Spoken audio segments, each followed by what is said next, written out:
Assalamualaikum warahmatullahi wabarakatuh. Halo semuanya, kembali lagi bersama saya dalam materi pengembangan dimensi IPS SD. Oke, sebelum kita melanjutkan ke materi, izinkan saya untuk perkenalan terlebih dahulu. Karena ada pepatah mengatakan, tak kenal maka tak sayang. Maka dari itu, kenalan dulu yuk. Yuk, yuk, yuk. Oke, halo semuanya. Perkenalkan, nama saya Cantika Toti Yuliandani dengan NIM 2301064404. Saya dari Prodi Pendidikan Guru Sekolah Dasar, Fakultas Ilmu Pendidikan Universitas Negeri Surabaya. Baiklah, langsung saja kita memasuki materi mengenai dimensi IPS. Nah, apa itu dimensi IPS? Mungkin selama ini kita sering mendengar kata-kata dimensi ya. Jadi dimensi itu identik dengan bangun datar, bangun ruang ya. Kemudian ada yang 3 dimensi, 2 dimensi. Nah, namun pada kesempatan kali ini dimensi yang dibahas adalah pokok-pokok atau aspek yang harus dikembangkan. Nah, kata dimensi itu hampir mirip dengan aspek ya, teman-teman. Jadi dimensi IPS adalah pokok-pokok atau aspek yang harus dikembangkan untuk menunjang pembelajaran IPS secara terampil, aktif, komunikatif, dan komprehensif. Melalui berbagai dimensi ini, siswa diharapkan mampu menghadapi tantangan di era digital. Nah, di dalam dimensi IPS ini kita diharuskan belajar mengenai 4 aspek atau 4 dimensi, yaitu ada dimensi pengetahuan atau dimensi kognitif, yang kedua ada dimensi afektif, yaitu nilai dan sikap, yang ketiga ada dimensi psikomotorik yang berkaitan dengan keterampilan, dan yang terakhir adalah dimensi action atau tindakan. Baik, yang pertama ada dimensi kognitif. Dimensi kognitif adalah aspek yang berkaitan dengan pengetahuan, pemahaman, dan pemecahan masalah yang melibatkan kemampuan berpikir menggunakan nalar, sehingga didapatkan hasil yang logis dan sesuai fakta. Dimensi kognitif mencakup struktur dalam IPS ya, yang mana struktur IPS itu terdiri atas 3, yaitu fakta, konsep, dan juga generalisasi yang harus dipahami oleh siswa.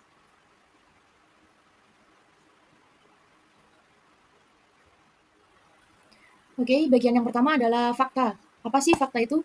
Mungkin kita sering mendengar kata-kata fakta ya. Fakta itu identik dengan hal-hal yang aktual atau yang benar-benar terjadi. Ya, seperti pada slide yang saya tampilkan ini, fakta adalah data spesifik tentang adanya suatu peristiwa, objek, orang, dan hal-hal yang terjadi. Fakta memuat pengetahuan yang harus dipahami dan dipelajari oleh siswa. Nah, dalam hal ini, pada peserta didik SD itu fakta yang disajikan harus bersifat konkret atau jelas. Contohnya, Indonesia itu terdiri dari 5 pulau besar, yaitu Pulau Sumatera, Pulau Jawa, Pulau Kalimantan, Pulau Sulawesi, dan juga Pulau Papua Barat. Yang kedua, siswa sekolah dasar wajib memakai seragam putih merah. Wah, ini siapa sih yang nggak tahu tentang fakta ini? Karena memang sudah turun-temurun aturannya kalau SD itu memang harus mengenakan seragam putih merah. Kalau SMP putih biru, SMA putih abu-abu, atau mungkin yang SMK putih hitam, seperti itu ya. Dan yang terakhir, Presiden pertama Republik Indonesia adalah Soekarno. Ya, semua orang pasti mengetahui hal ini karena hal ini memang fakta, bisa dibuktikan melalui beberapa hal yang itu nyata. Kalau presiden mungkin dibuktikan melalui video-video yang ada di YouTube, melalui buku sejarah yang sudah kalian pelajari dari SD hingga saat ini ya. Seperti itu ya. Yang selanjutnya yaitu konsep. Setelah kalian memahami apa itu fakta dan bisa memberikan contoh seperti apa yang termasuk fakta itu ya, kemudian kita beralih ke konsep. Konsep itu merupakan kumpulan dari beberapa fakta. Konsep dasar yang relevan untuk pembelajaran IPS itu diambil dari disiplin ilmu IPS. Disiplin ilmunya tuh meliputi 4 hal, yaitu konsep dasar geografi, konsep dasar sosiologi, konsep dasar ekonomi, dan juga konsep dasar sejarah. Konsep dasar itu bisa disingkat sebagai KONDAS. Di sini saya tuliskan ada 4 KONDAS, yaitu KONDAS ekonomi, KONDAS geografi, KONDAS sosiologi, dan juga KONDAS sejarah. KONDAS geografi itu meliputi lokasi, jarak, morfologi, interaksi, dan lain sebagainya. Kemudian KONDAS sosiologi atau konsep dasar sosiologi meliputi interaksi manusia dan juga struktur sosial. KONDAS ekonomi yaitu meliputi kelangkaan, penawaran dan permintaan, yang berhubungan dengan kegiatan ekonomi dan berhubungan dengan pasar. Kemudian konsep dasar sejarah yaitu ada peristiwa, ruang, waktu, dan seni. Nah, ketiga hal ini adalah konsep yang sangat erat hubungannya dalam sejarah, yaitu manusia sebagai pelaku sejarah yang bisa menorehkan sebuah peristiwa, kemudian adanya ruang atau tempat terjadinya sejarah, dan juga waktu. Waktu itu menunjukkan kapan satu peristiwa itu terjadi dan siapa yang terlibat pada peristiwa tersebut. Berikutnya, setelah kita mempelajari konsep, kita beralih ke generalisasi. Oke, generalisasi adalah kumpulan dari beberapa konsep yang berisi dasar-dasar atau aturan yang dijelaskan secara kompleks, secara terperinci. Jadi hal yang paling mendasar dari IPS itu adalah fakta. Kemudian dari fakta itu bisa kita kumpulkan menjadi sebuah konsep. Nah, dari konsep ini kita kumpulkan lagi menjadi generalisasi yang lebih kompleks, yang lebih lengkap. Generalisasi sejarah dalam konteks IPS itu bukanlah untuk dihafalkan ya, melainkan untuk dipahami dan juga diaplikasikan kepada situasi baru yang dihadapi oleh siswa. Ini ada contoh dari generalisasi, ya, yang meliputi generalisasi deskriptif dan juga generalisasi sebab akibat. Untuk yang deskriptif, contohnya, pada umumnya pusat-pusat kerajaan terletak di tepi sungai. Kalau untuk generasi sebab akibat, contohnya, di dalam revolusi, apabila golongan ekstrem berhasil merebut kekuasaan, maka akan berlangsung pementahan teror. Ini berhubungan dengan sejarah, yaitu adanya revolusi, ya teman-teman. Baik, selanjutnya dimensi yang akan kita bahas adalah dimensi afektif, yang mana berkaitan dengan nilai, sikap, emosi, dan nilai-nilai yang ada pada diri peserta didik. Sikap yang dimiliki oleh peserta didik itu memengaruhi cara mereka berinteraksi dengan lingkungan, cara mereka berinteraksi dengan individu lain, dan juga cara mereka berinteraksi dengan orang-orang terdekat mungkin. Nah, sikap individu itu memiliki peranan penting dalam proses pengambilan keputusan yang akan dialami seiring berjalannya waktu. Nah, oleh karena itu kita sebagai calon guru maupun sebagai guru ya, itu harus menerapkan dimensi afektif di dalam pembelajaran agar siswa kita ini menjadi pribadi atau individu yang baik, sehingga nantinya ketika mereka mengambil suatu keputusan juga dapat mengambil keputusan yang baik dan juga bijak untuk masa depan atau untuk kepentingan mereka sendiri. Berkaitan dengan nilai sikap, nilai itu dipelajari sebagai hasil dari pergaulan komunikasi antar individu dalam kelompok. Nah, misalnya di dalam keluarga, himpunan keagamaan, masyarakat, dan lain-lain. Nah, nilai sikap ini terdiri dari dua komponen utama, yaitu nilai substantif dan nilai prosedural. Nah, nilai substantif sendiri itu contohnya setiap anggota keluarga itu akan memiliki pandangan yang berbeda mengenai suatu hal. Walaupun mereka berasal dari keluarga yang sama, tetapi pola pikir mereka itu berbeda-beda ya. Dari sudut pandang, misalkan ayah menanggapi sebuah masalah ya, pemikirannya itu lebih dewasa dibandingkan pemikiran ibu atau bahkan pemikiran anak. Karena mungkin ayah lebih memikirkan kepada masa depan atau memikirkan dalam jangka waktu yang lama dan berdasarkan logika. Sehingga pola pikirnya itu berbeda dengan ibu yang mungkin hanya berpikir di jangka waktu sekarang atau jangka waktu pendek. Dan pemikiran dari ibu itu selain berdasarkan logika juga diimbangi dengan perasaan ya.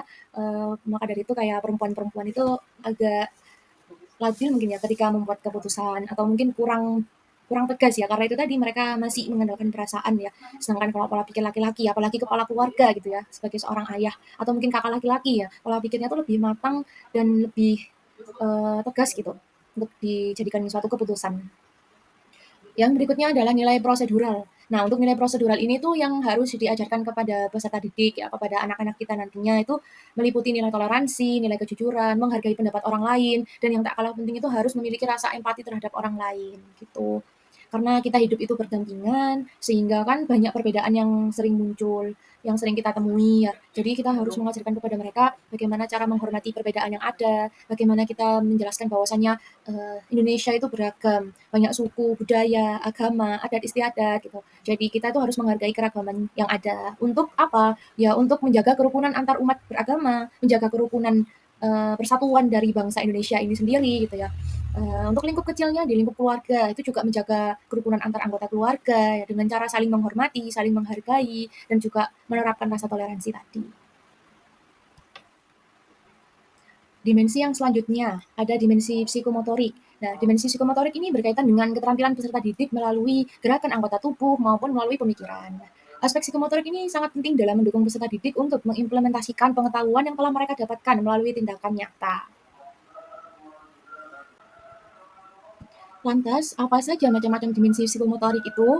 Nah, di sini saya memasukkan atau meng-highlight 4 poin. Yang pertama adalah berpikir kritis atau critical thinking ya, yaitu kemampuan seseorang untuk berpikir secara objektif dan juga mempertimbangkan informasi, argumen, dan bukti yang diberikan untuk mengevaluasi data dari berbagai sumber untuk memperoleh kesimpulan terbaik.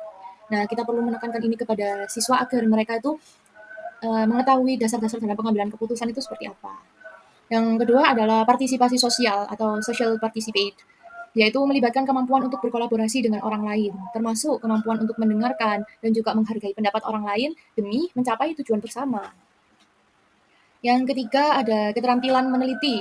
Nah, keterampilan meneliti ini diperlukan untuk mengumpulkan dan mengolah data, menganalisis data, menyimpulkan, dan menerapkan hasil temuannya di dalam konteks sehari-hari atau di dalam konteks yang berbeda-beda. Kemudian yang terakhir adalah communication atau keterampilan berkomunikasi yang meliputi keterampilan dalam menyampaikan informasi dengan jelas dan mudah dipahami kepada audiens atau penerima informasi.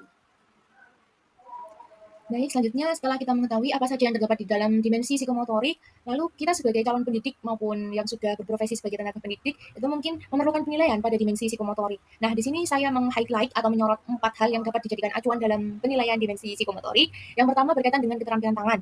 Nah, di sini saya mencontohkan mata pelajaran sejarah. Ya, ini siswa diminta untuk berkelompok, kemudian membuat sebuah karya yang mungkin dapat berupa scrapbook, pop-up book, atau lainnya yang sesuai dengan kreativitas mereka masing-masing. Nah, isi dari portofolionya ini adalah materi yang telah disampaikan oleh Bapak Ibu, ya mungkin bisa berupa biografi, foto tokoh, dan juga silsilah tokoh.